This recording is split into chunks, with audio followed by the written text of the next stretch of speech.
গাছের গোড়ায় সব তালগুলো গুছিয়ে রেখেছি।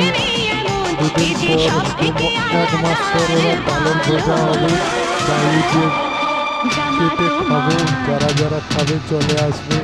আর কিছু বললাম না, রাখি।